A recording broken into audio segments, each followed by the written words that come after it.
Going on, everybody? Welcome back to the Prairie Puck Podcast. I'm Jackson, joined here with Zach and Carter from the Nolan Hockey Podcast, and Jake from Peg City Hockey. What's going on? Um, Lots of stuff gone on last week or so since we've talked about the Winnipeg Jets and everything surrounding them. They've rattled off a couple of pretty impressive wins now. They've won, I believe, 4 in a row. Yep. And wait, no, that's definitely not right. That's not right. There's Vegas in there somewhere. They've went Right. 5-0-1 in their last six. I'm sorry, but I'm counting that as a win just because of how bad we played and the fact we got a point. I was calling it a win based on the fact that there was a horrendous tripping penalty before the goal. But yeah, that too. That. Anyway, yeah, wrong on that one. But they've won a few games that they've maybe haven't necessarily deserved, and then they followed it up with a couple of really nice games against the Habs and the Blackhawks. I'm just curious on where you guys think this team sits currently. Do you think the 7-3-1 record currently as is sustainable and is what this team is, or do you think that they're going to come back down to earth here in the next month or so? I honestly am. I don't know if they're going to come down to earth necessarily. I think that more or less they're going to continue to play the way they are. Like I think at this point the Jets are what they are. I think they're going to be a team that's going to be right around a wild card spot this year. I think they're kind of setting that off right now, because there haven't been any games that there have been some pretty bad games. Don't get me wrong, but there haven't been any games at this point where it's like oh my god, nothing's getting changed. We're going out there. It's like the Paul Maurice effect isn't here this season. You can tell it's different. The coaching staff has a different mentality, and I think that's really having an effect on the way the players are going out there on every night and how they play. And I'm, for one, very happy about that. So I think that right now, I don't know if the Jets are going to get better, but I think they're going to relatively stay exactly where they are for the time being. And we'll see how they are maybe around the 20, 30 game mark, and maybe they'll drop then. They're notorious for having bad, Januaries and Februaries and stuff. So we'll see how that goes. But I don't know. I'm happy with how they've been playing now, and I think that's going to be where they're staying. Yeah, it's never a Happy New Year in Winnipeg. It never is. Yeah, it's funny. Like I look at the games that they've played, right, and I think a good sign here is that all of the games that have been competitive in some way, shape, or another, they have at least been able to escape with points. None of the games where they've lost have been 1-goal margins or games where something got away from them. If they're competitive in a game, they will at least scrape a point out. Now, I don't expect that to be completely sustainable, but that is a good sign in comparison to past years where you could see the Winnipeg Jets late game situations as more or less choking situations away. Yeah, absolutely. Mm-hmm. No, that's a good point for sure. Like their losses are 5-2, 5-1, and 4-1. Those are their clean losses, and then there's one in overtime. And actually, if we're being honest here, the fact that they already have about 3 wins in overtime is in itself a positive, because last year at this point, if they had played this amount of overtime games, they probably would have lost at least 2, possibly 3. Yeah, no. Yeah. We Absolutely. Yeah, Well, one thing though, since we're just on the topic here of overtime, I wish they would stop. I get The Appleton thing, the Appleton Lowry. Yes, the Fuck. Adam Lowry, Mason Appleton It push worked out one there. time. It worked one time, and I just don't understand it when you have Nathan McKinnon and Cale Makar on the ice. I know you got, I don't know, Pion came through with a pretty nice shot in the overtime win. I think we talked about this before, but yeah, I don't know. I wish we would stop doing that, because that's not going to work when it's 3-on-3 all the time. I also have a gripe about that, like you only too. got 5 minutes, you know what I mean? So you can't Yeah. just assume that you're going to lose possession right at the start, because you're banking on you losing possession. That's what you're doing. Mm-hmm. So. Or him winning the draw, one of the two things. But like the other thing that I hate too, and actually this was really apparent in the one overtime loss that they had, they don't give enough guys overtime minutes.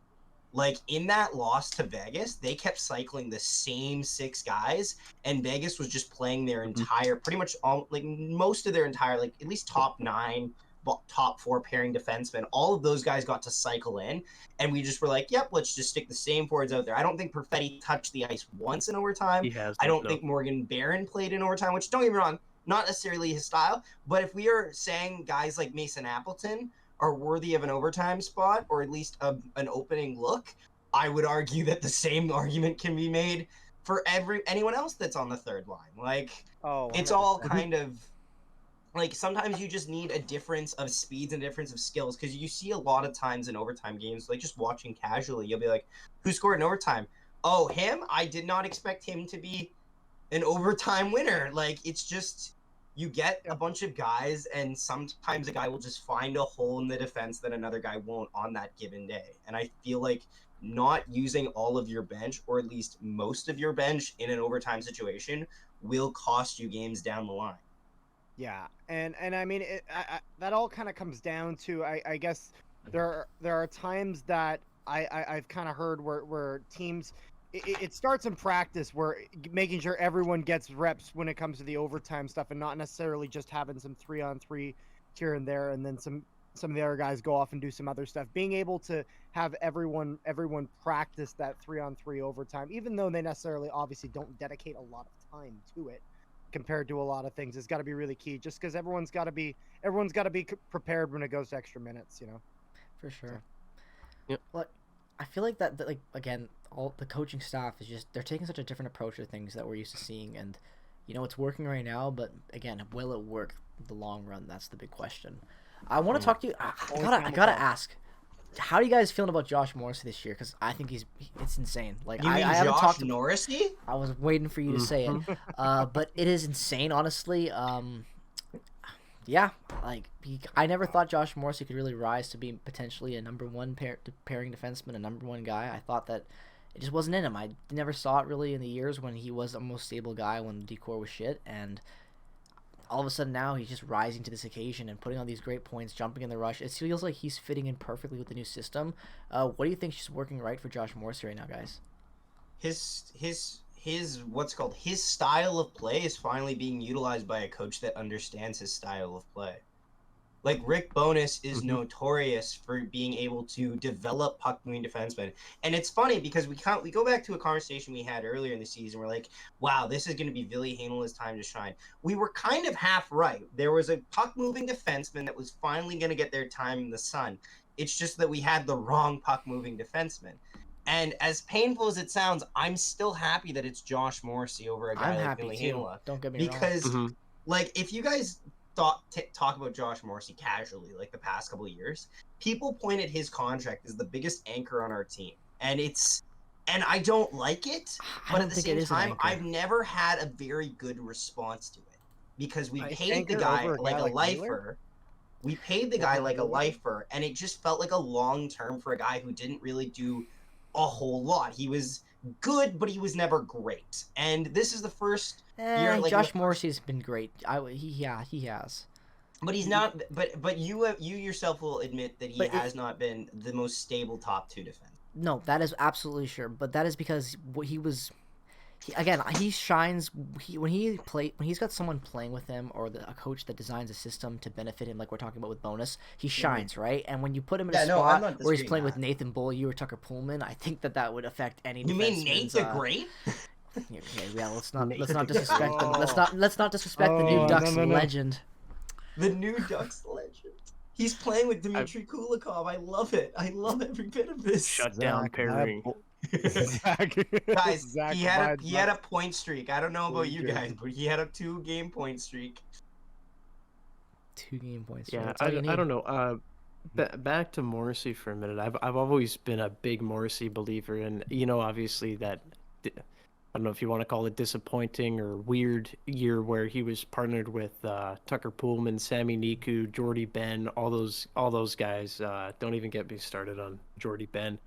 And that move at the end of the year there. But, you know, he's just set up for failure. He's just trying to bail those guys out, you know, all season long. And it obviously tanked his numbers. He did not have a good season. And at the same time, probably wasn't playing the greatest he could have been. And you have everyone calling to trade him and everything like that. And, oh, how this is such a, like what you said, Jake, like boat anchor and everything. But just the way he bounced back last year with the guy that can play top 4 minutes, like a Dylan DeMello, and now this season we're seeing him partnered with Pionk, and maybe not the greatest defensive numbers, maybe analytically with Neil Pionk, and stuff like that, but definitely more of an offensive presence that this team did not have from the back end last year.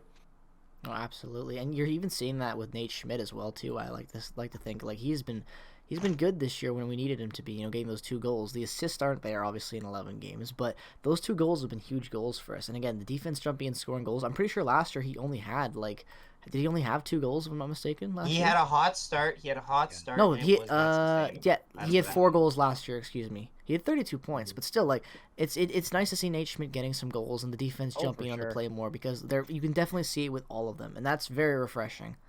Yeah, Yeah, it's actually and- worth noting.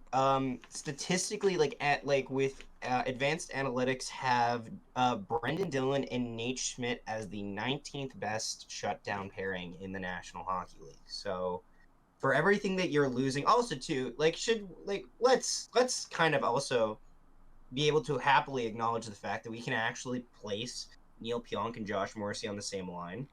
Like, because let's think of it this way. Ever since we signed Neil Pionk, we're like, okay, so those are our 2 best defensemen. Yes, okay. But here's the problem. We couldn't pair them together because then the entire structure of our defense collapses after they get off the ice.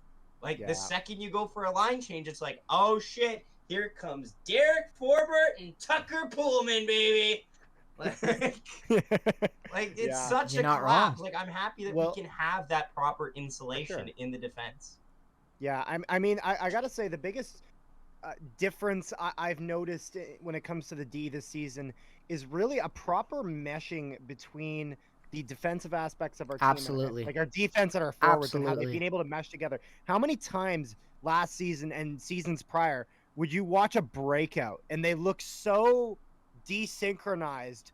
Where they'd go to make their pass up to the winger, guy would just step right in front of it every single time and chop that pass off. They struggled with the breakouts, and it seems that they've been able to turn that around. And so defensively they've been able to fix that and whatnot. But then even offensively, like we were saying, Josh Morrissey being able to really provide a bit more offensively than I think we've really seen.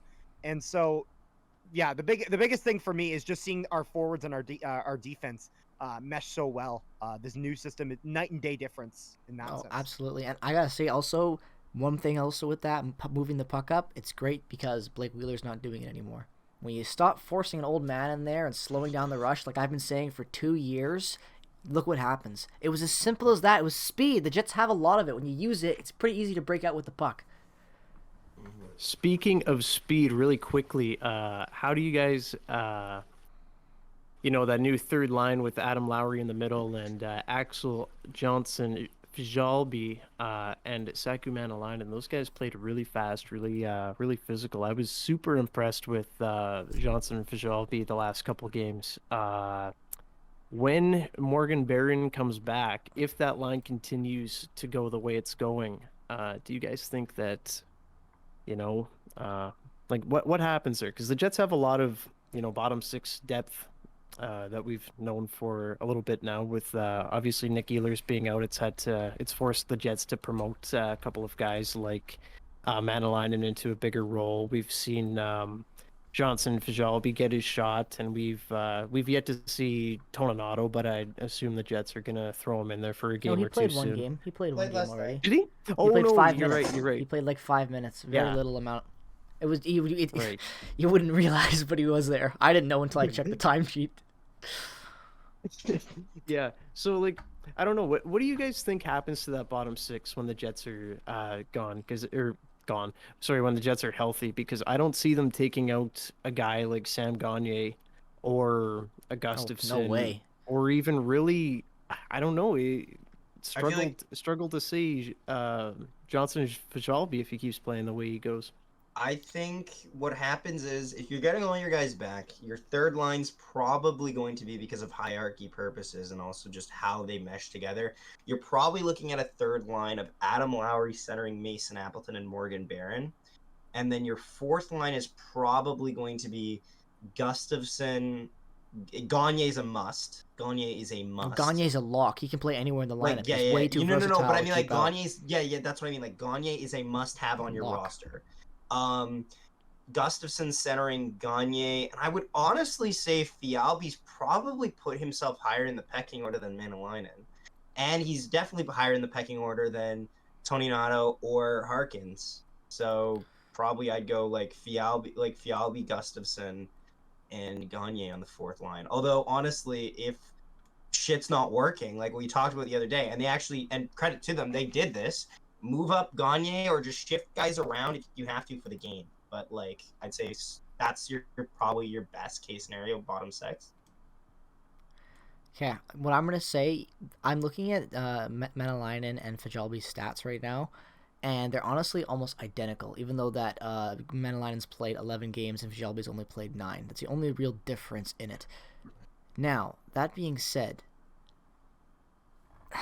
the big thing that I see that stands out for Fajalbi getting that spot is the fact that he's got a game-winning goal. That is huge to have as a bottom sixer jumping in and taking opportunity. Coaches remember that stuff, and like Jackson's saying, he's playing well still. Like it's not like he had one good game and fell off and is now playing shit again and just it was you a can one see hit wonder. him out there. You can see him exactly every shift he was out there. He gave a shit. He was like, I'm here to play the best hockey I can to prove myself, and he did. And I'm not saying Menelainen hasn't done that, because honestly, Saku Menelainen has been one of my favorite Jets since preseason. Like, I've really, really liked him. I know nothing about him when we signed him in the offseason, and then I learned so much about him once we actually saw him in preseason. Really liked his game. I thought that he was a really, really underrated signing that could, really work out for us. So if he's to come out, I don't think it's a loss to the Jets. It's just really good depth to have, and you can rotate them in based on matchup. Bonus is known to actually have a flexible lineup for matchups, unlike Maurice throwing it once every 12 games to give it a rest or whatever he used to do. Yeah.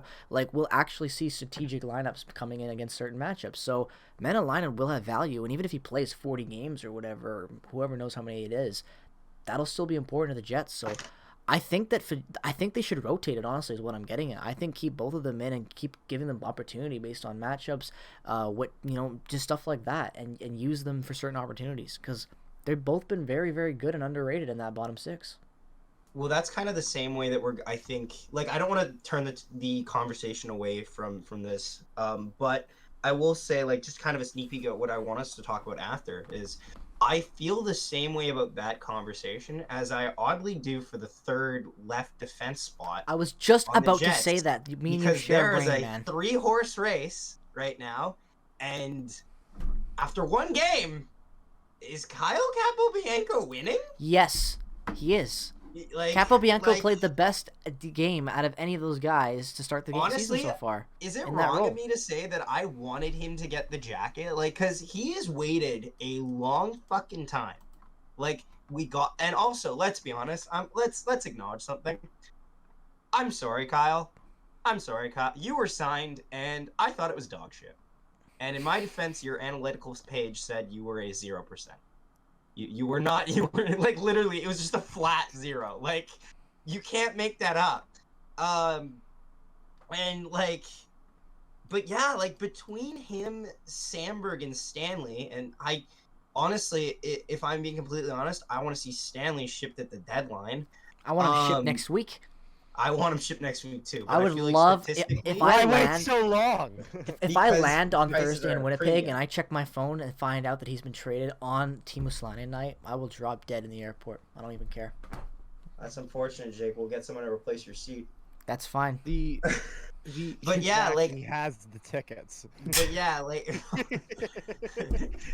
sir, there's a dead body there. I know. Just let me grab something. I need his phone. But no, like, I feel like Kyle Capobianco is legitimately making, like, it's almost like the saying, like, he's making chicken shit turn into chicken salad right now. He got one game against the Chicago Blackhawks of all team, and he looked fucking great. He looked fucking fantastic. The one thing that I notice about him is he I don't know, when he wasn't like super noticeable or anything on. I thought he either was. end He played of the- 16 minutes Well, though. That's no, what's surprising. Well, no, he was, but I mean it in, like, he wasn't messing up anywhere. Like, he wasn't like, oh, okay, Sandberg's playing next game. Oh, like that kind of thing. But I was super impressed with how he was able to jump into the play and like the cycle and just move the puck. I was impressed with that. Yeah. Because I don't know a lot about Kyle Capobianco, and I'm fortunate too because of AZ Sports Guy and a bunch of other Arizona fans that told me about him when we signed him. I had no idea who he was Right. either, so I'm lucky to know. But I- they loved him over there, man. Like he was a genuine Yeah. fan favorite there. He played still not pretty that many young. games. He's only 25. He played 45 games last year. He had 2 goals, 7 assists, 9 points. Like, and he actually grew a lot his game too. Everyone said he's looking really good. Like he could be a decent defenseman. And I'd rather have a puck moving defenseman like him getting an opportunity than we did with Tucker Pullman. What did that ever get Oh, us? for sure. For sure. Like, so I a love lot it, of and especially game. because it's a 2-year deal at league minimum like that. Like, if he could turn out to be really good for us, that's huge. Another potential really good low-key signing. Chevy did a lot of those this year that we all shit on that somehow have turned out great. I'd say that, the Menelainen one looking really good right now. Sam Gagne, I know I liked it, but I thought really that's what you're going to go with, and it's looking pretty damn good so far. Like, I got nothing to complain about. He Also, surprised too- me. Also, too, was if the we wanna summer of talk Chevy about- after all. Right. Anyway. Like if we want to talk about like Yeah. minor league signings that actually turned out okay, most of the other minor league signings that we're not mentioning just got slotted into our AHL team, and our AHL team looks great. Like I can't complain. Like you can complain when you can't really complain when they sign a minor leaguer. It's like, oh well, fuck you, Chevy. Why would you do that? But then they put him in the minor league, and then you're like, oh. And then he oh. plays well, and then helps your Yeah. prospects develop on a good team. Yeah. Like What's freaking wrong with that? Limoges just got like 2 goals and an OT winner for the Manitoba Moose last Mhm. night. Like fuck. Dude, I okay, had I gotta nothing ask to the complain. question: does Mikey Eastimont get another opportunity? Because I thought he was okay during preseason. But I where thought do he thought looked he- incredible in the preseason. I thought he but looks great, but where? Like There he's is- a point per game in the AHL right now. 2 goals, 7 assists. There's such a mass amount of guys that I think that are on the Moose and that are currently on the Jets, whether they're on the fourth line, bottom 6, or scratched, that if need be, they could definitely play minutes, and I think they could play impact minutes. Mikey Eisema was a guy that I really liked in the preseason. I think he was fighting it out with Harkins and Manalainen for the last spot, Yep. and it just turns out that Manalainen has the better play style for that, that checking line or whatever you want to call it, and Harkins just, got beat out. But I think that he's a guy that probably could have gotten a spot if there wasn't a guy like Sam agree. Gagne or something there. And unfortunately for Eisema, Dom Tornadoto had a one-way contract. So I think he was the kind of one of the odd men out there with the Moose. But the Jets have so much of that, like from the top of their AHL team to the Kevin Stunlin's bottom. also been really good too. Kevin He's Stenlund, really- another yep. guy that I thought was going to make this roster as maybe the 13th or 14th guy. Yeah. But again, like I think he could get a spot if there is, like, if we want to mix it up one day, if we're like, hey, let's call up Mikey. But Yeah. I don't know if he's going to get that big of a role here where he maybe could somewhere else. Yeah, Yeah, funny, like- I'm looking at his elite prospects page right now, and I'm see the projected it has that he's gonna get 72 points in 72 games. So I have to imagine that that's just a mathematical thing for the games that he plays, as opposed to them actually going in and doing a projection. It's quite something. But math yeah. is math. Exactly, math is math. But yeah, no, it's one of those things where, like, in order for me to necessarily be convinced on a guy, or for me to say like, nah, like, don't do it, I just need more time. 9 games isn't quite enough. I just need to see more of him. Simple enough. I want to get myself out to a Moose game. I will at some point. So yeah, got to see him play. Also, shout out to Declan Chisholm, playing great too. Mhm. Another defenseman sir. that also is in the hunt that people don't realize for an NHL spot right now. He is Kevin he is Stenlund, very though. good. Stenlund's fucking Declan funny. Chisholm's probably my favorite prospect we have, just because of the fact that we got him in that Drew Stafford. You've been dump at telling the me this for deadline. years. Because it's the Like, best you've been- trade Chevy's like, done. Like we It is- would it have is- like it is late night arguably the best. conversations, and he's like, Low and key, he'd just be like- randomly dump he'd be like- Stafford. he'd be like, you wanna hear something great? Declan fuck. Because it's the And truth. I'm like, I don't disagree, but why are we Declan talking about this Chisholm's- in the middle of a Star Wars But conversation? it opened up it opened up so many spots down in the bottom in the bottom six and top six as well to give guys more room to jump up when you trade Stafford out, because he was just done at that point. He started up in the top six at the start of that year and just started to fall. And by the time he was at the deadline, he was just trash on the fourth line. You move him out, you created a real spot, and you moved out Cap. And not to mention that you got. Like, it was supposed to be a nothing. Like, you just gave Boston depth for free, basically. It was a conditional fifth, if I'm not mistaken, or whatever it was. And you get Chisholm out of it. That's what you turn it into. That's pretty good management, in my opinion. That's one of his best, like, little management traits, I feel like, where he's like, okay, move this out, bring this in. Yeah. One thing here, Elite Prospects, please update your photo for Declan Chisholm. He's been on the Moose for 3 years. Why does it still have the photo of him in Peterborough? It's pretty funny. Why? Because they look back to when he was a prospect. He's had 2 full seasons plus a few games with the Jets, but Called yet elite prospects, not elite full timers. Okay, let's just cut him a break. Exactly. Also, fun fact: Kevin Stenlund looks like what happens if you order Oliver Bjorkstrand on Wish and you can't change my mind. Like, look at a photo of that guy and look at a photo of Oliver. Same fucking guy. Let's see. It's the same fucking guy. Stenlund and Bjorkstrand, you said? Yes. Like, this is like the second coming of Josh Anderson and Nathan Beaulieu for me. It's not as like right in your face. I like that all three of you are now looking this shit up, but I'm not wrong. I'm not wrong. You're not wrong. I'm just gonna say. No, that. I'm That's all not. I'm gonna No, say. he That's all looks I'm like. gonna say. Okay, you know what it was? I got 3 fucking grins. I saw his rookie photo at first, and I was like, "That's no, definitely not." But then I saw his photo No, now. just I'm wait like, for the okay. beard to come in a little bit. Yep. Yeah, once the beard comes in, yeah. No. All right, moving on to a little bit of what's coming up for the Jets here. You know, they had 2 really good games against teams that, you know, probably aren't going to be in the hunt for a playoff spot or anything close to that. But, you know, the Jets have the Dallas Stars up next, and the Dallas Stars are #1 in the Central right now, playing really good hockey. We've already seen what the Jets have done earlier on this season against Dallas, and it wasn't very good. If you missed that, but now, you know, maybe you've got a team now that's kind of gotten used to the system, and I don't know, kind of figured out their stuff. What do you guys think the Jets will do against the Stars and maybe some other good teams? As they have Calgary and Seattle later on. Well, hoping they win, because I'll be there. What do you think, son? You'll be there. I think that either Jason Robertson's gonna make me want to eat my own heart out, or I think we're gonna show up. There is no middle ground. I feel like this game is either going to really fucking suck, or it's gonna be a great time. Okay, I'm just gonna say it. I like the way the Jets have been playing at home lately, and I like the way that the crowd's been feeling, especially after that last game. I think the fans are pumped. There's a little bit of a life back in the team. It feels like that last game with the jerseys and the way that the arena felt. Like, just, I wasn't there obviously, but like, you can just tell when you're watching a game on TV when an arena is enjoying a game and when they're not enjoying a game, and it just felt like they were. So I'm just gonna give them the benefit of the doubt. I'm gonna say it's gonna be a very close game. They probably won't play very perfect, but I think they're gonna come out with the dub.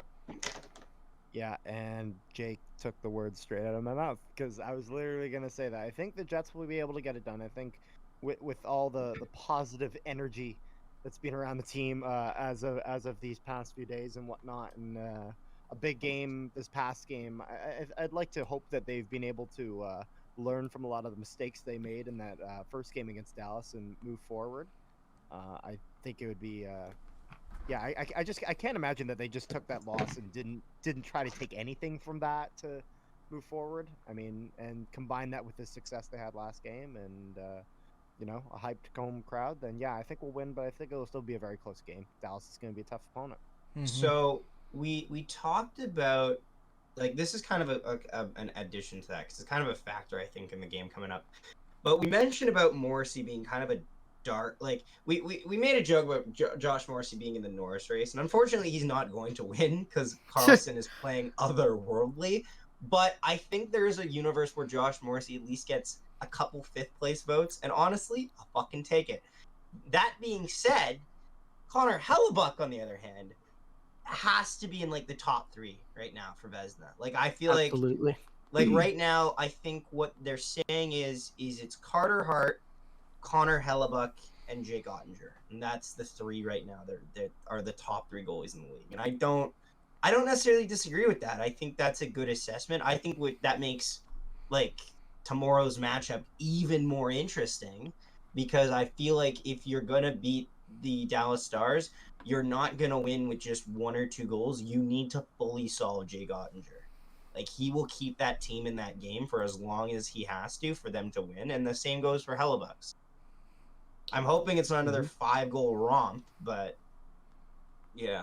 Well, the thing with the Jets now that I've noticed in the last few games is that I don't know, they just like we talked about earlier. They're kind of figuring out the systems a little bit more now, and seem to be adapting more to the new Rick Bowness system. And, obviously they did struggle a little bit earlier on in the season against Dallas. And I'm hoping that was the reason why the Jets, looked a little bit out of place in some of their games to start off the year. And maybe now they're getting more comfortable with it. But what I've noticed, though, in the wins that the Jets have gotten against Montreal and Chicago is they haven't allowed anything good on net. The shots have been way down. Hellebuck hasn't been stopping 40, 45, 50 a night. Hasn't had to anyway. And that is the biggest improvement, because if you can get a Jets team to where they're only allowing 25 to 30 shots on net and you have Connor Hellebuck back there, 9 out of 10 times you're going to win that game.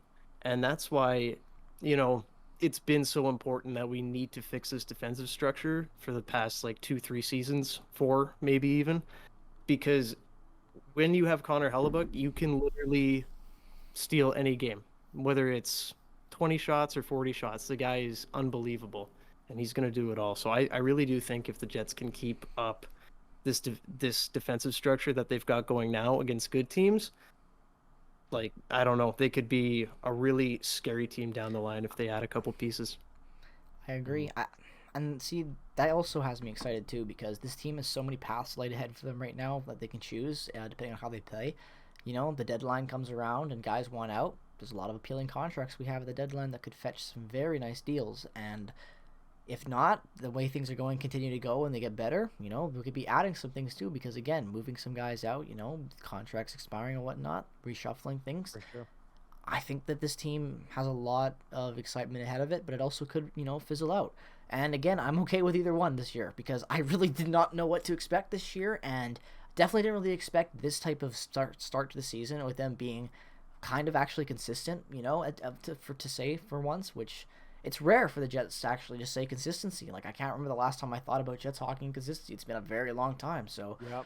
And being able to string wins together. Absolutely, that too. That's been and just getting points too, point streaks, actually maintaining those and getting overtime losses and fighting for points. That's something this team hasn't had for years. And well, you're kind of right. What you have to remember is last year we had this great run. Because Zach's always going to find some way to remember how the Jets played good, so he can just hold on to the memory and be like, oh, yes! Jackson, no, here it happens. You're gonna come at me now? No, well, you're wrong, and I need to say it. You're actually You're gonna wrong. actually tell me you think the Jets have played good in overtime and shootouts in the last couple years? You're talking about a point streak. That was the word you fucking said was a point streak. And the Jets, early on in the season last year, had this. Where no. Do you have to remind me? Because I was at the games with you, dipshit, holding your hand. Point streak I mean. I was there. Yeah. I was sitting next to the seat. Don't go and say. Here we go. No, we just need to change it now. Does 4 games count? Does 4 games count? Happen. 4-game point streak. It can streak. happen again, Jake. Where we have this point. We've already seen it already. It's already happened. Right. So don't think that we're just out of the weed of sucking. But I'm trying to tell you, Zach, that was the only point streak we've seen in 2 years. So is that really worth holding on to and saying, oh, we got one little point streak we had that we put together? Well, this is the only point streak that from the last time we had a point streak. Our point streak's been since the start of the season. We've already been playing good games. Yeah, there's been losses in between there. But we lost in regulation to Dallas. Yeah, but before that. They've been getting points still and playing good hockey even when there's been bad losses. This consistency's been there. They've Yes, improved. I They've agree with fought you. for I'm just points. saying that we've seen it before, and we need more data to show that this is different than the last time. For sure. But eye okay, test, man. okay, What data are pause, you gonna pause. find with 10 Hey, 10? time out. I ain't. What I don't know. Jake is saying we're playing good hockey, obviously, and like even in losses, the Jets are playing consistent. Zach is the is best saying hockey that we they've played in years. shouldn't get overhyped. Shouldn't get overhyped right now, and that's true. And I'm on that train. I'm for not sure. And I think- overhyping and it. I- I'm and I not know saying Jake we're is- winning the cup, though. I'm not saying we're making it in the playoffs. I'm just saying we're playing good hockey now. I have no idea what's going to happen tomorrow. We could literally shit the bed tomorrow and play terrible for the rest of the year, and it wouldn't surprise me, honestly. But right now, we're playing good hockey, and I think that is something that we should at least acknowledge, and at least say that it's been the best of. That's all. That's basically it. This is a what is this? A 6-game streak of. Holy shit! Going back and looking at last year, I'm just gonna say it right now. Holy shit! How did that year fall apart? Like, I'm just gonna put it this way. Like after the first 2 losses, okay, we then went, oh god, like 6-0-1 or 6-0-2, which is actually eerily close to what we are right now. We got 1 loss in regulation, then we got 2 more losses. We got 2 more wins, a loss in regulation, an overtime loss, then 3 more wins, then an overtime loss, and then we just fall apart. Like, we were good until We mid-November. were first in the Central. We were first in the Central when I was there in Winnipeg. And we sat first in the Central for 1 day, and then it was all downhill from there. But the way the Jets fell apart last season was, and there's an obvious difference from now to what it was last year. There was so many games that the Jets shouldn't have won, and I mean, you can argue there's been a few this season. The LA Kings game comes to mind back last season where Nikolai Ehlers scored 2 goals in the last minute of the game, and the Jets won 2-1 after being outshot by I think 20 or 25 shots. There were so many games like that, but the Jets kept winning and winning and winning, and I said this is not sustainable, and it was not sustainable, and that was a horrific year. Maurice stepped down, and then Dave Lowry screwed up the team even more somehow. But now you look at this team, and they did kind of the same thing. They won some games that they definitely should have, but there was some good sprinkled in there. And now the last couple of games, we've seen how good this team can be, and consistently playing well, with the exception of a couple stinkers. We'll call them that. But if this team can just keep the momentum going and keep this new system going, I think it fits better for a lot of players in this lineup.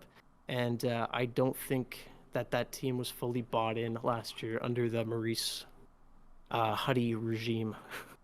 They weren't playing like they were playing like they expected success instead of working, knowing that they needed success. You can see the work ethic of this team compared to last year, and the emotion and the they care just night and day from last year. So I'm really happy to see that they're at least they're proud to be out there at least, and try to get a win instead of just relying solely on maybe I'll show up tonight kind of thing. Well, exactly. And for me, the big thing too that I see that really shows difference for me is last year I could maybe pick 5 or 6 games where the Jets played a full 60 minutes. That's it. Mm-hmm. Like this year, you've already seen that, like them play full games, trying their best. Even when they've played bad hockey, they don't give in, they don't fold, they don't play worse, they don't stay the same. They always try to keep fighting. They always go out there and they chase the puck, they chase the play, and they try to get on top of it. And last year, I didn't see that at all, and I've really seen a lot more of that this year. And I think again, that's contributes to my opinion about where this team's heading and why there's been success now, and why this is the best we've seen, like I said, Zach. But it doesn't matter. We're all preaching about the same thing, basically, just wording it differently. As usual, Zach. Okay. Let me chew my toothpick like I'm a fucking cowboy and in Red Dead Redemption, whatever. All right. You'll be all right there, boy. What the fuck was that?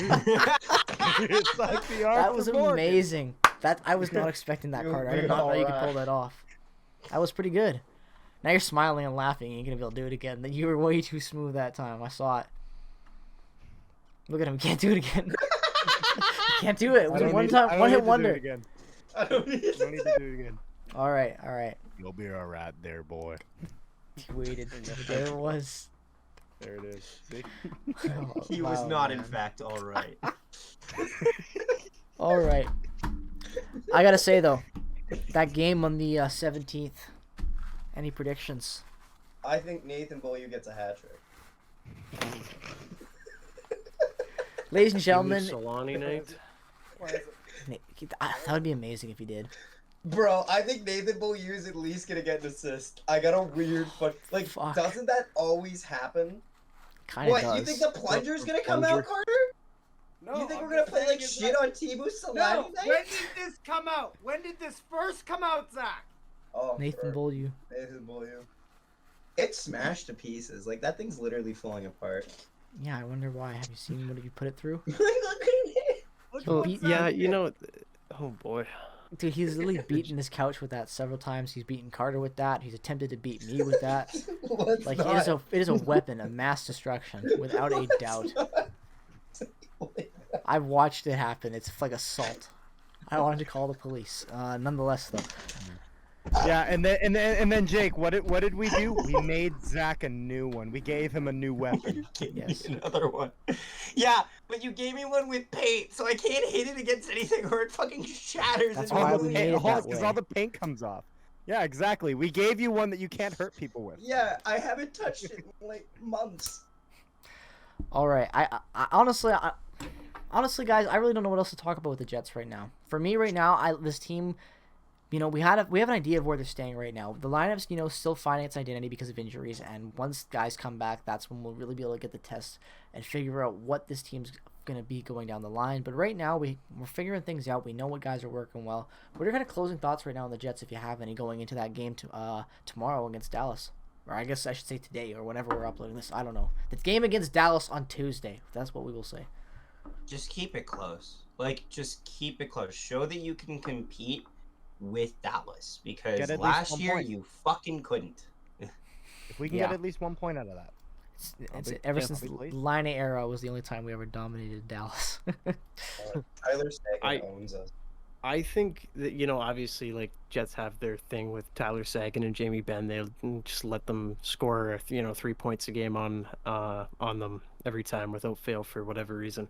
But I think, though, the Jets need to show that they can consistently play their game and play well against good teams, and that this isn't just, we dunked on Chicago for being a kind of whatever team, and, we played 40 good minutes in Montreal, and we just kind of, beat them in overtime and walked away with it. So I'm really hoping that, past in the Stars game, if they can do that, and do that against teams like Calgary and Seattle, who are, That Calgary back to not back is going to be not- tough.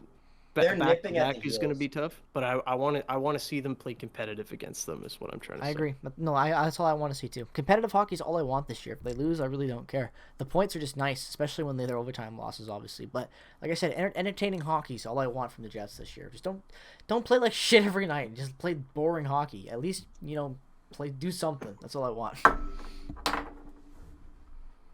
Yeah, Exactly, well, Carter.